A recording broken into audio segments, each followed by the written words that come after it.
Happy webinar day. Thank you all for coming. I know folks are still logging in, but just wanted to give a friendly greeting. Yes, feel free to use the chat. One heads up for our annual meeting in April, AURA 2026 in Los Angeles, California. Decisions came out last Friday, so hopefully y'all fared well in that process, and we'll get to see your work presented at LA. Huge shout out to Mariola and Amanda as our program co-chairs for putting together the program, and a huge thank you to all our reviewers. Please keep on reviewing, or if you haven't yet, do sign on next year. We're always in need for more reviewers, and that just, makes our work light with many hands. So please do chip in when you can. We are 3 minutes past the hour, so I will just go ahead and get us started here. So we have a wonderful set of presenters here, and they are going to be presenting on a meta review on the methodological quality of education intervention meta-analyses. And I will quote a Blue Sky post where it says, "Wow, you're going really meta, aren't you?" And I was like, once you go meta, you can't stop. So that was my response. Um, we are going really meta here. And we have Dr. Pellegrini here, Dr. Pigott, as well as Hannah, Natalie, and Caroline. And so we are super thrilled to have y'all here to share your work. We've typically done, I think, around like 40-ish minutes of presentation, and then we have a lot of time at the end for comments and questions and discussions. So I think that's it. So maybe I can pass it off to y'all.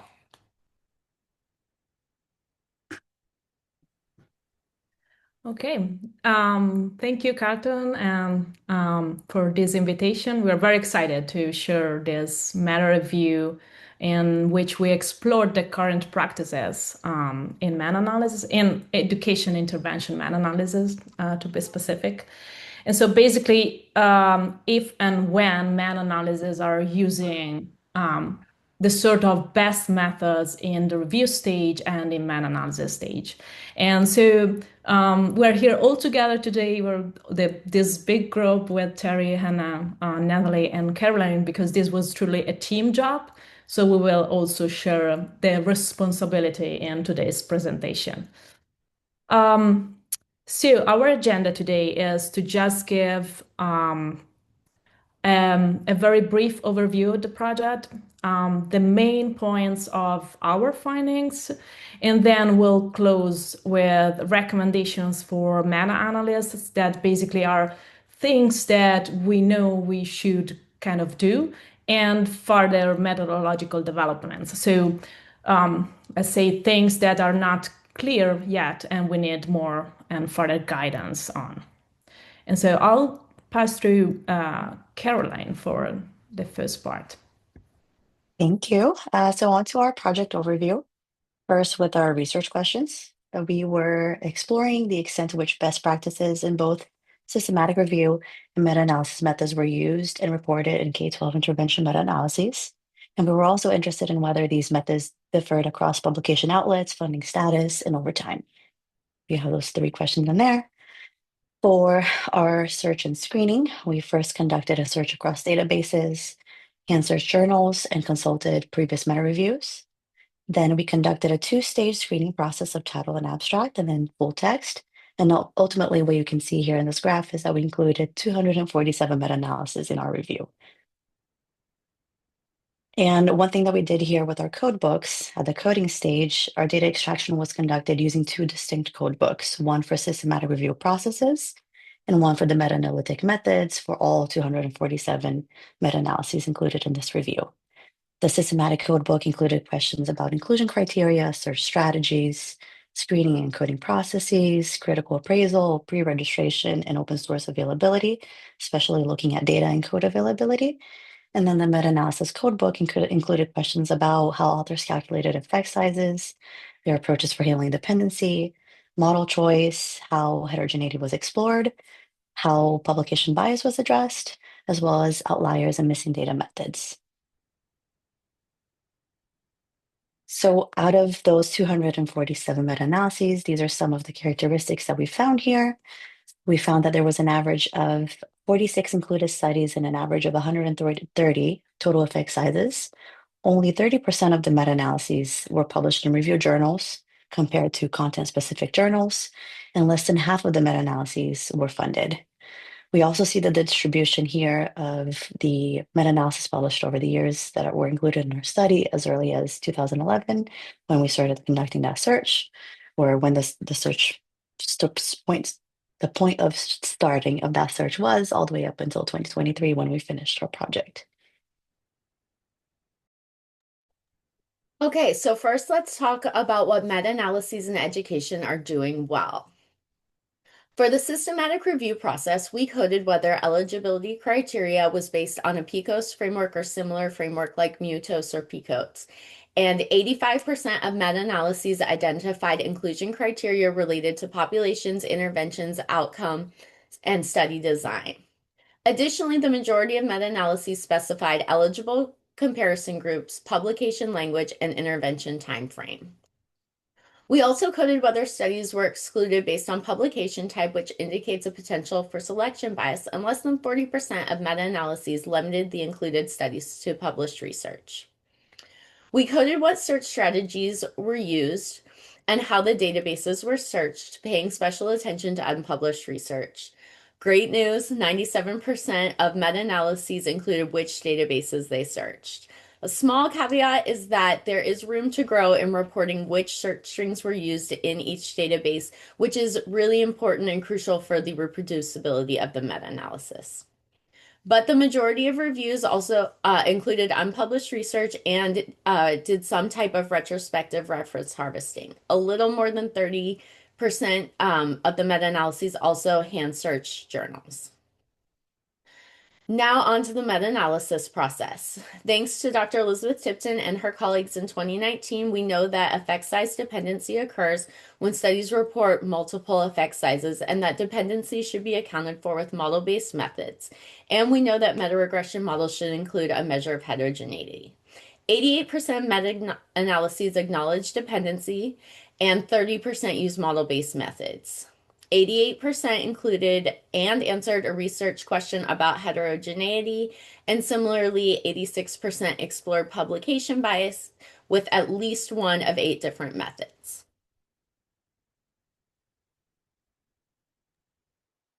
Right. So moving on to what we found that might need some improvement, we're going to start with the systematic review process. So in screening, we found that 75% used a two-stage process, but very few explained that process other than just stating that they did 2 stages, one abstract and title, and then one full text. Only 21% double screened their titles and abstracts, and 24% stated that they double screened their full text. Additionally, we found that 44% of these studies were only reporting parts of the Prisma flow diagrams. So when we say incomplete charts, we mean maybe they left certain boxes out, or they combined things, or didn't list how many duplicates were removed, those sorts of things. They were just missing some component that made it to where it was a full Prisma chart. And then most surprisingly, maybe, or not surprisingly at all, I guess, 8% reported their screening tools, meaning that 92% did not talk about how they screen these studies at all, and or at least what tools they were using. We also found that very few studies were adhering to open science practices. Only 4% had a pre-registered protocol. And mentioned that they had a protocol at all. 6% provided data and 4% provided code to replicate studies. Sometimes these were on a website that was maybe hard to get to. Other times they may have said you can contact the author, but when we do author queries, we know they don't always respond. So it can be hard to get to that information. Um, Other times it was linked to the institution of the author, and so that might not be permanently available to us. And then also in the systematic review process, we found that strategies for critical appraisal were kind of all over the place. Um, 73% assessed quality after data extraction, which we called a back-end approach. So they collected every study and then through their coding process, identified certain elements to help measure study quality or assess study quality. Only 5% used a front end approach. So they included something in their inclusion criteria in their screening process where they only included certain types of studies. And then 5% used some sort of tool, mainly the WWC or Cochrane tools, Robin's Eye, but they typically adapted those and may not have used it as it is. Um, Most often, especially with those back end approaches, they selected individual items to assess. So we coded for those individual items with 78% of studies who chose to code items in a back end approach chose to code for study design and explored that in some way, such as like quasi-experimental designs or RCTs. Measurement refers to the type of tool that they use to measure the outcomes, publication status, traditional and unpublished. Others that might not be obvious are assignment that refers to random versus non-random design. Um, so very few are doing some of these more particular types of critical appraisal.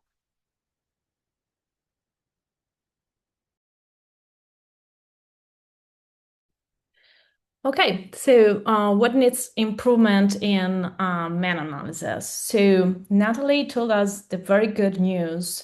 Anna, can you pass to the next slide, please? Okay, so Natalie told us the very good news of the authors acknowledging that there's this dependency structure about like within studies of the dependency for effect sizes.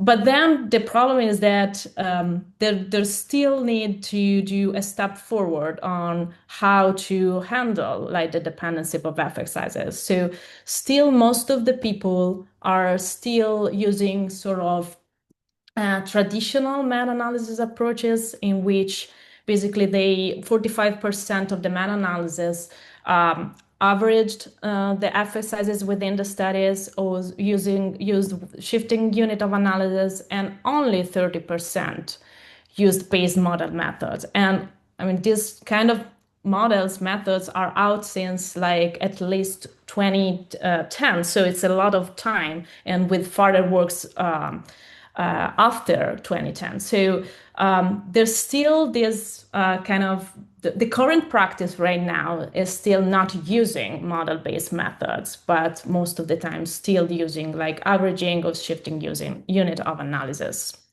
And sometimes some of these meta-analyses used more than one approach to handle effect sizes, dependencies of effect sizes, like shifted unit of analysis, of averaging the effect sizes within the studies.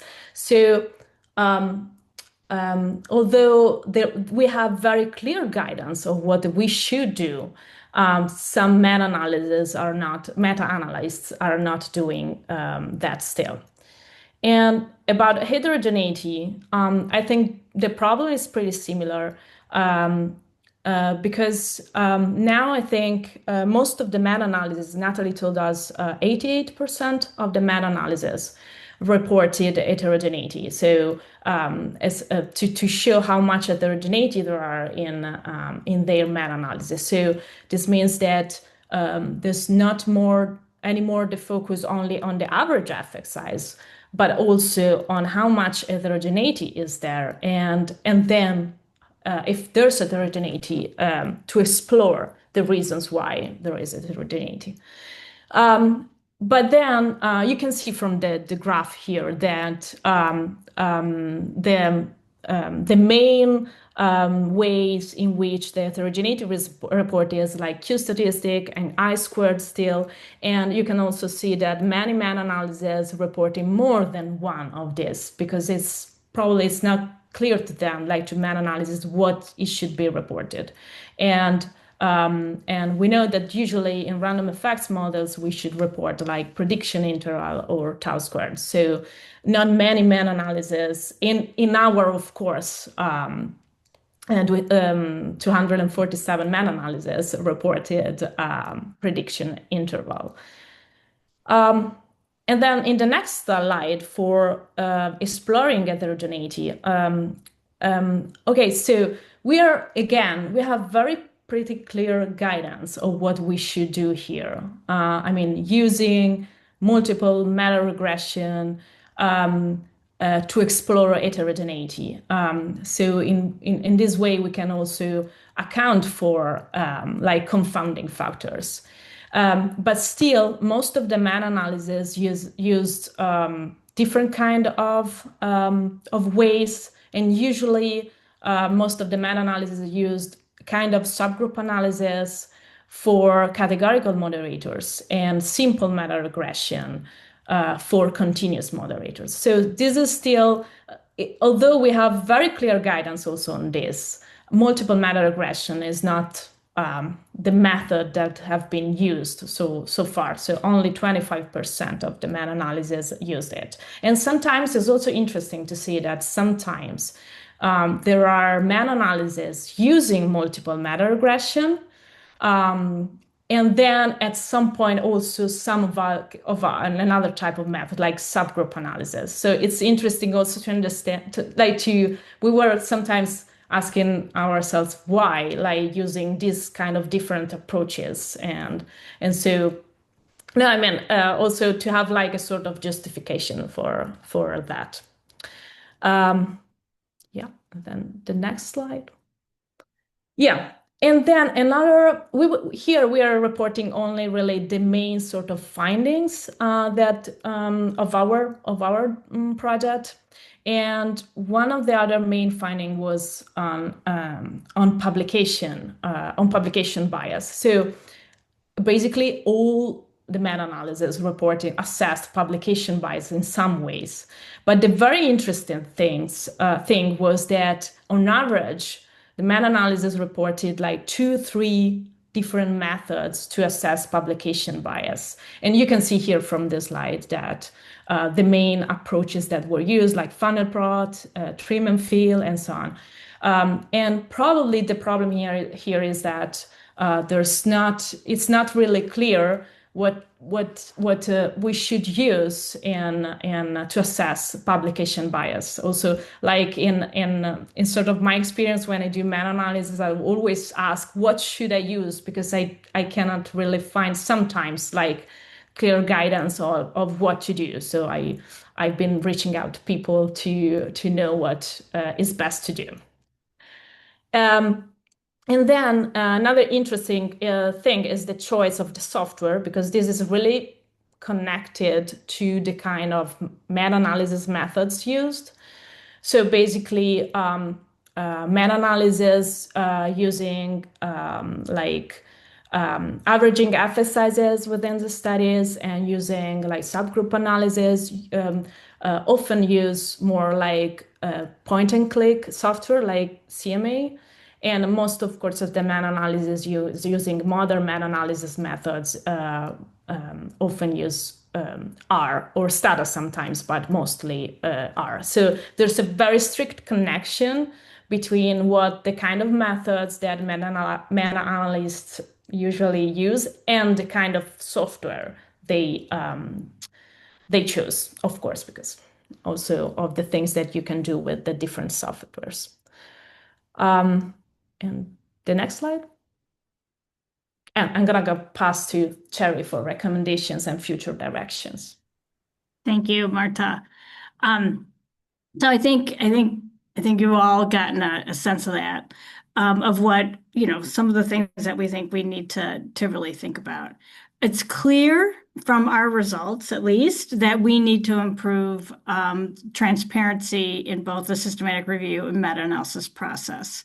So we were a little surprised that we couldn't find papers talking about where their protocol could be found. So we saw that there was less than 10% of them even had a protocol, and even fewer than that, we're talking 4 or 6%, actually had data or statistical code sharing. So all these things are really a problem, I think, in our field. We also saw additionally that we don't have complete search strings for the database searches. And all of us who've done this for a long time know that each database has different control language, works differently. If we wanted to reproduce those results, we probably couldn't unless we had the search strings reported. And then we also saw that there wasn't a lot of reporting of the use of additional search strategies, sort of using prospective or retrospective searches, contacting authors, or actually searching other things other than dissertations, like websites of research centers and organizations. We rarely found anyone reporting their code book or finding it. I guess this all goes along with the sort of protocol registration. And also we, found very little reporting of the tools used to support the review process, going from searching, selection, and coding.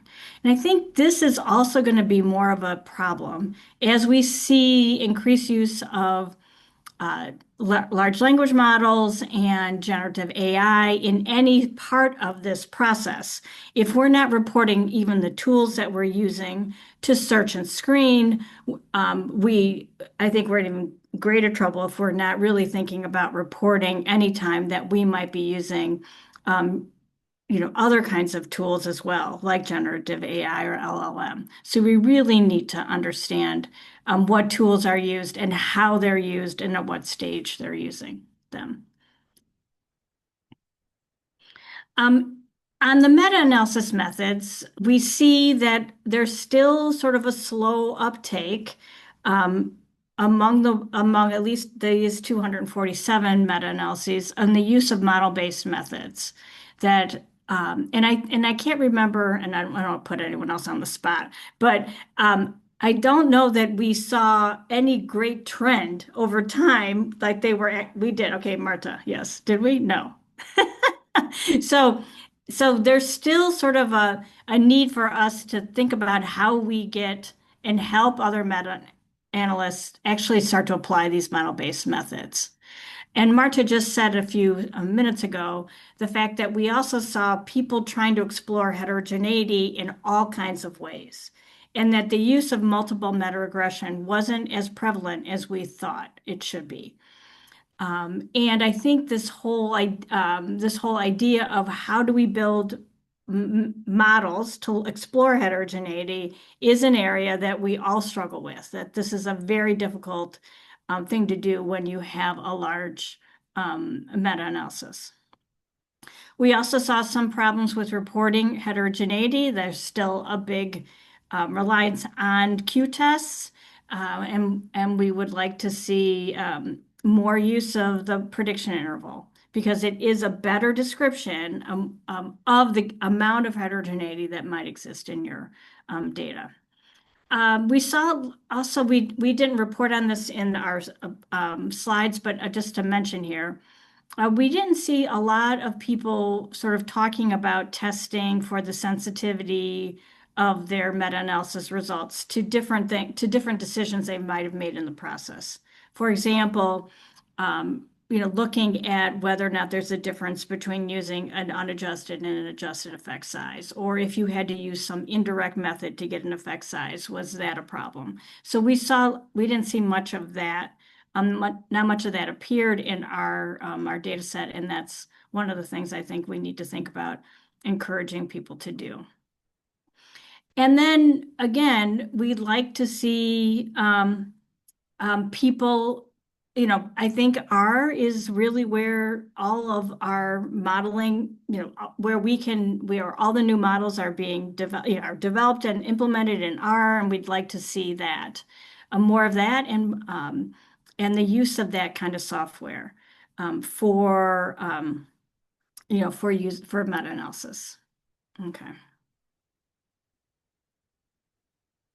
So I think there are three areas where we've been thinking about where we really need more thought, not just methodological guidance, I think, for the field, but also I think more sort of intellectual thought about it. And one is critical appraisal.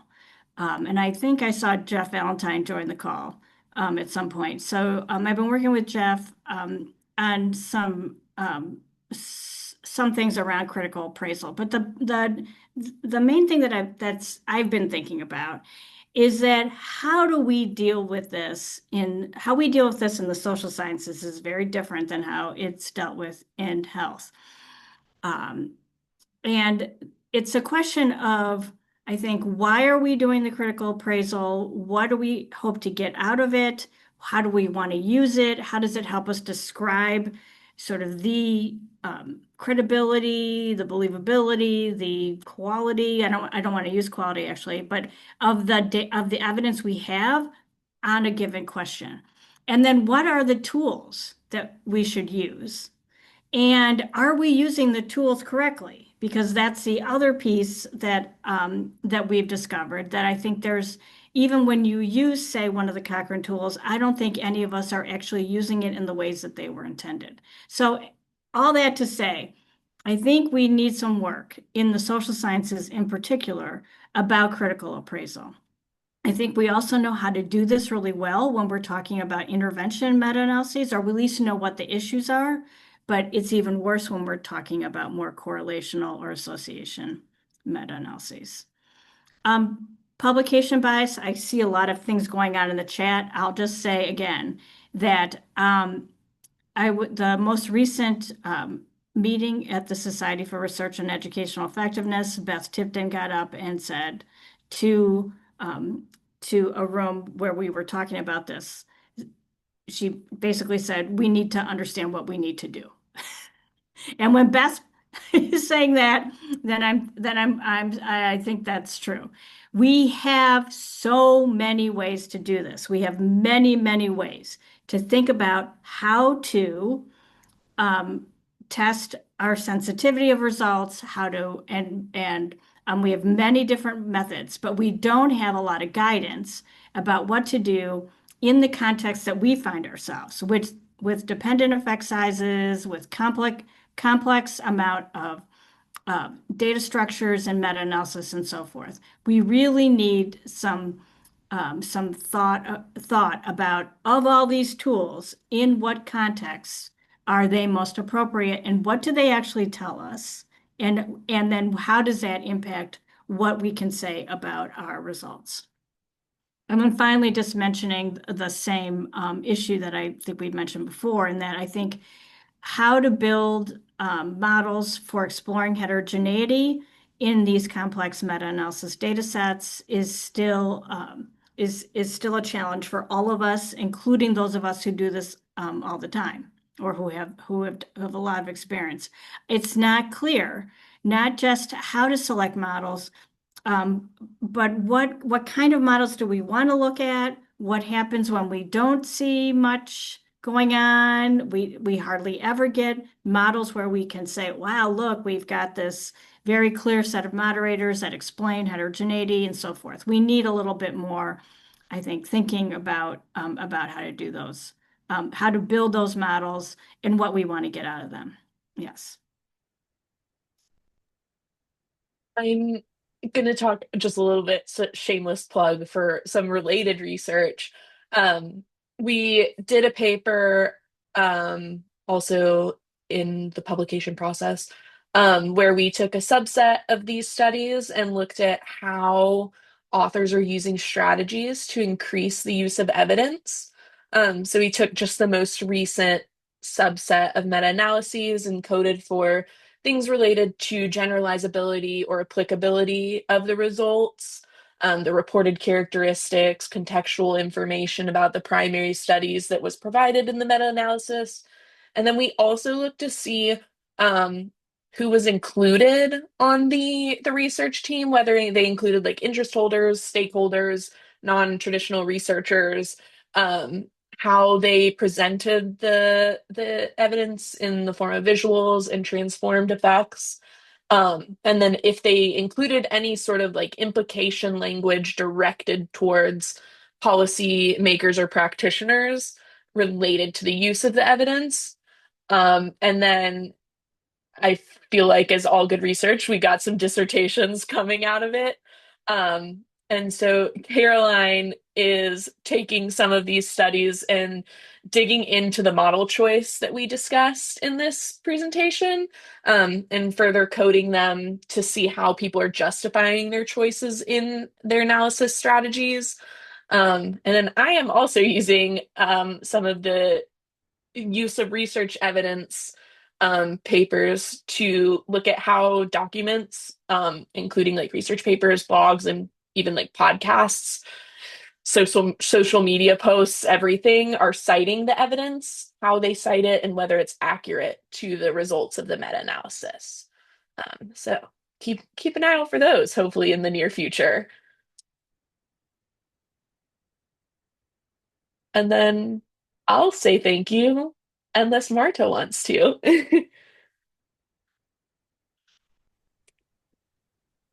Yeah, thank you. Thank you so much.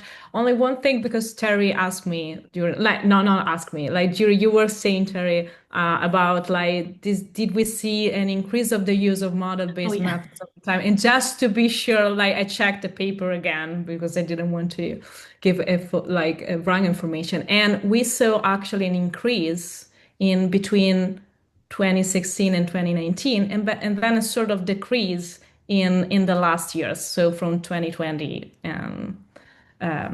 so from 2020. And so we didn't really know, we were pretty unsure why the use of model-based methods was decreased in these last years. So just to be, I didn't want to give a false information, a wrong information. Thank you. Thanks, Marta. Wow, well, thank you so much. There is a lot of food for thought in examining all of this data. A lot of fun comments during the presentation, which is always a good sign that there is interesting topics that have emerged from this work. So I just want to open it up to folks. I guess I could kick things off, and I might have missed this, but how were you including educational interventions? Because that can be like a broad category. So I was wondering, like, what were your struggles there? Like, do you have a kind of like cases that were like, yeah, this, or edge cases that maybe caused you some difficulty? Go ahead, Marta. Yeah. Yes, so the question is which kind of interventions we included, right? Yes. So we only included school-based interventions, and on outcomes that were on student only on student academic achievement. So we know that this is not like representing all education intervention meta-analysis. Um, so all other social emotional skills, attendance, dropout rates, and other kind of outcomes were totally excluded. And so only focus on school-based interventions and related like to improve academic achievement. That was this subset. And probably at some point we were wondering of some of them, there were some I think more on critical thinking and intervention on critical thinking, like should we include them or not? And we finally decided not to include this kind of interventions and then also outcomes. So it's like a subset of education intervention meta-analysis. Great. Thank you so much. Others can unmute or raise your hand or on the chat. Also, I think Ellie asked a question in the chat or two questions. Did you want to ask that out loud? Or if not, if you can't unmute, I can read them for you.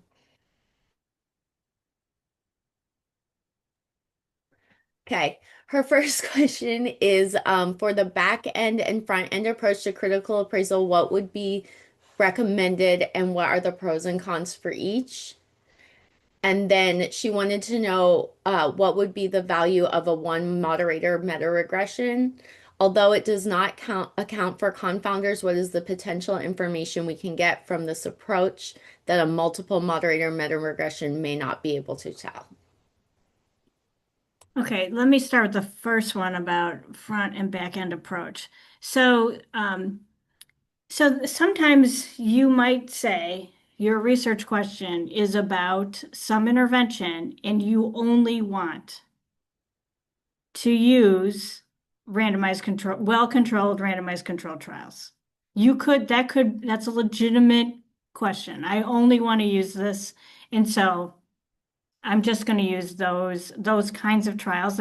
That's sort of what we refer to as a front end approach. So I'm not going to let a lot of studies in, just those that reach, some design quality or that can support a causal inference appropriately. And there, I mean, you would still want to check that all of those RCTs didn't have any problems that would cause the causal inference to, be biased. And that is sort of in opposition, well, as opposed to taking the approach that I want to be more inclusive and I want to use all the kinds of studies, some quasi experimental studies that you have defined in your research question that can also talk about the cause, whether or not there is a causal relationship or whether or not there's a causal impact of this intervention. And then, you are really going to have to take a look at both the RCTs and the quasi experiments and probably using two different kinds of tools to understand whether or not there are problems in those studies that would impact that causal inference. So I don't know if that helps for the first question. Then the second question, I'm glad James has his camera up because maybe he can jump in here. But the second question is, exploring with I'm always nervous with a single variable because what we find in our meta-analysis data sets is that everything is related to everything else. And it's very hard, I think it's really hard to, if you find one variable that relates to something, not to get all excited about it, and not explore whether or not it really is confounded with other things. And so I worry about just doing single variable regressions. And I don't know, I'm looking at James because he's right there. I don't know if you have any more to say about that, James. Yeah, I mean, no, I think I agree. The confounding issue, I think, is one that's people still don't entirely, or they haven't fully absorbed. Right, that an observed difference. The ones that really get me are, say, you're looking at different categories of intervention or different intervention strategies. That comes out to show differences in effect size. But there's other things that might be different about the studies besides which type of intervention they use. So it's a super tempting inference to make. And so I think especially stuff like that, we want to encourage people to be cautious and consider alternative explanations for why there might be differences in observed effects. I will say the big caveat to that though, right, is once you start fitting multiple predictor meta-regressions, you get missing, or like you lose data, right? Or you have to come up with some more principled method for handling missing values in the predictors. That's right. That's right. And so I'm going to make a plug for also James' paper that he talked about in the last webinar, which is a very nice way to explore what your moderators are before you start modeling and the structure of your data.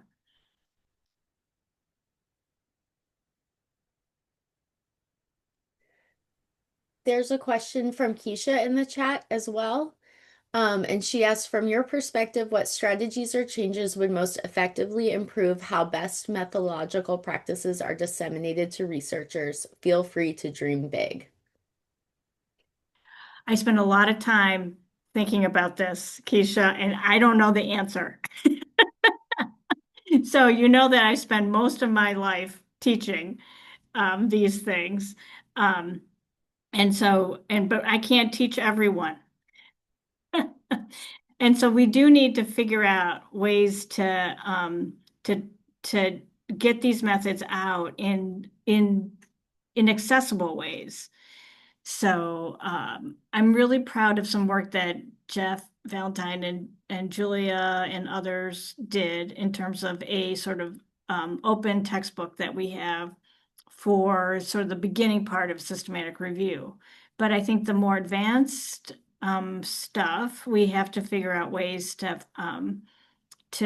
like publication bias, like modeling and all that, find accessible ways for people to figure out how to use these new methods. So I'm happy to hear ideas about how we might be better at disseminating our new methods. Join the SIG and attend the webinars. They should be like a certificate. Like you've attended 6 webinars and you are now up to date on the latest methods. So that's my suggestion.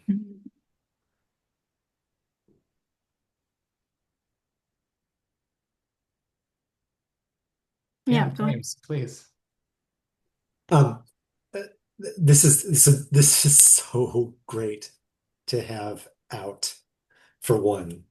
I was saying in the chat, Man and I need to cite this in about 4 different papers that we're working on right now. So like if you RER folks, if you can just like hustle up and get it out in print, that would be great. Oh, it's also going to be open access, by the way, thanks to Marta. So awesome. That's great. Even better. And a couple things occur to me about like further cuts of the data that I'd be curious about. I don't know if maybe there's further details in the paper or just tell me I have to go run this table for myself because the data's up. But the big ones that occurred to me would be differences, the edgy one, differences between journals or maybe journal types. Differences by time period. Like I would really love to know just about like the most recent 4 or 5 years in the data. And then other things are more about like the features or variation in the reviews themselves. Like the point about uh, methods for handling dependency. It, I would not argue that like every meta-analysis with any dependency in it must move to a model-based approach. I think it's really sort of a question of the how how prominent a feature of the data is this dependency. So it seems like one way you could get at that is to I think you could get at this, compute like the average number of effects per primary study.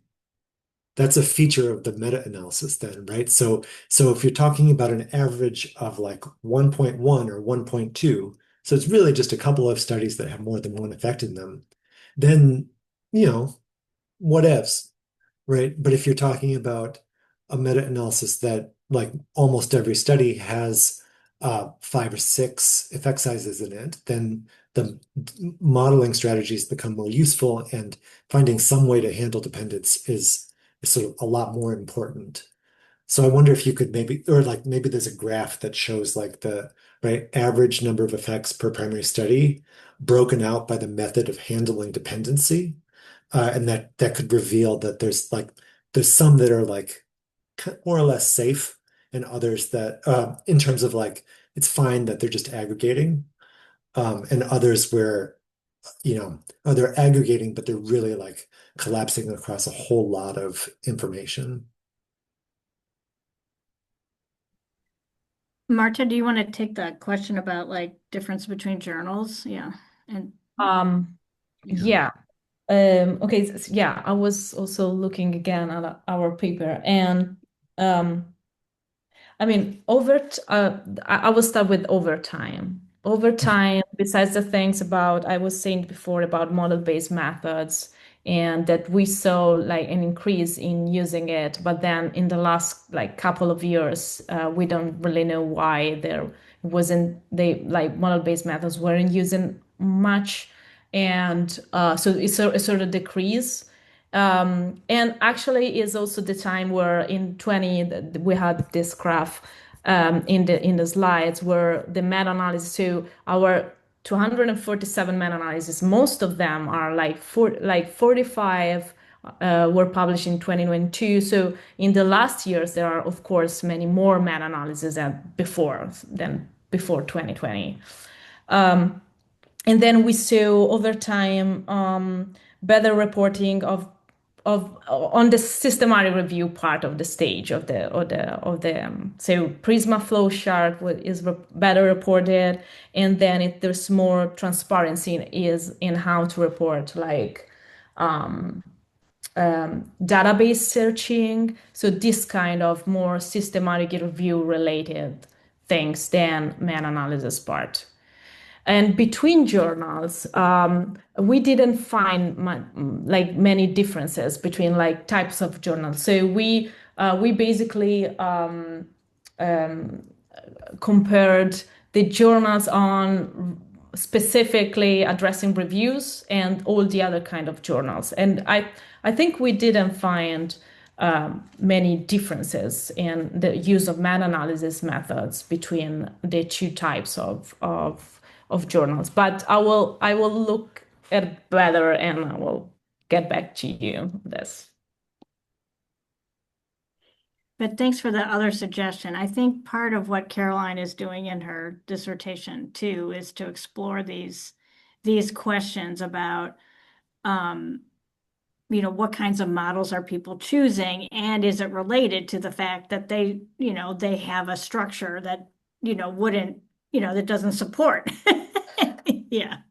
So Yeah, that's great. That's yeah, I'd be very interested in that. yeah, yeah. So, oh, Carlton, you're asking about a single case? Is Yeah, that? I apologize if I missed that. Oh no, we did not. We thought we cannot. Yeah, I figured. First of all, I don't know enough about it. Yeah, And yeah, and then I think those I think we pretty much know our standards for, group-based yeah, design kind of things. Yeah, that's what I figured. yeah. So,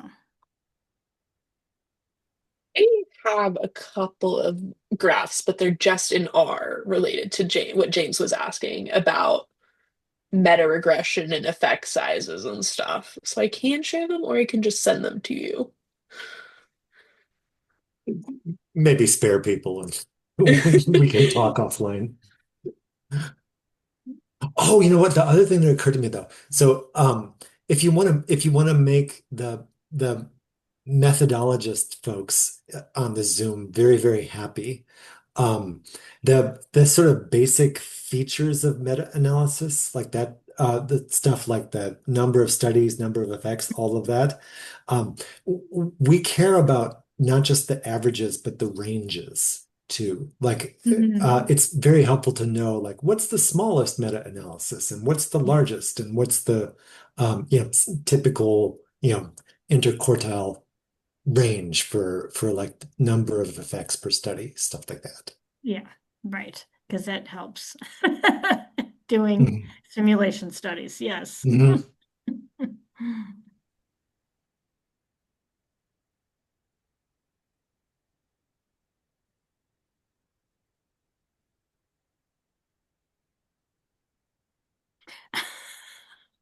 Oh, no hot takes, Carlton.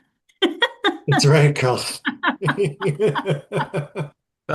can The do chat isn't recorded on the recording, right? It's just you can do the spicy blog post follow-up. It's true. That's true. ooh, yeah. Um, well, I mean, if there's, well, I do want, speaking of editors, I do want to do one more. Can I do one little shout out before? And that is that the Journal for Research on Educational Effectiveness is now accepting meta-analyses on interventions.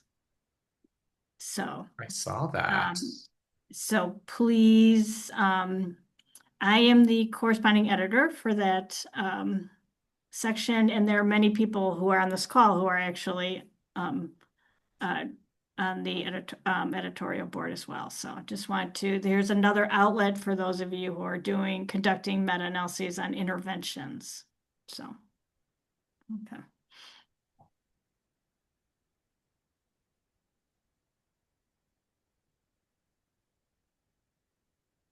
Any last questions, comments, hot takes, anything? Okay, well, congratulations on the forthcoming paper, and thank you so much on this amazing work that's gonna really give us an important snapshot into where we're at methodologically. So thank you for your work and thank you for this presentation. I know, yeah, it's going to be cited at least 4 times and probably way more. And definitely I will be. So thank you again. And thank you all for attending our webinar. We do have one more in 2025 in December. So more to come there. Please do stay tuned for that. And also, I saw some great ideas for different topics. If you are thinking, oh, I can do a presentation on that, please reach out to me. We have one volunteer for spring, but we're looking for 2 more. So do reach out to me or Derek Rogers if you have any ideas for future webinar topics. And happy Friday and have a great weekend, y'all. Thank you, everyone. Thank you.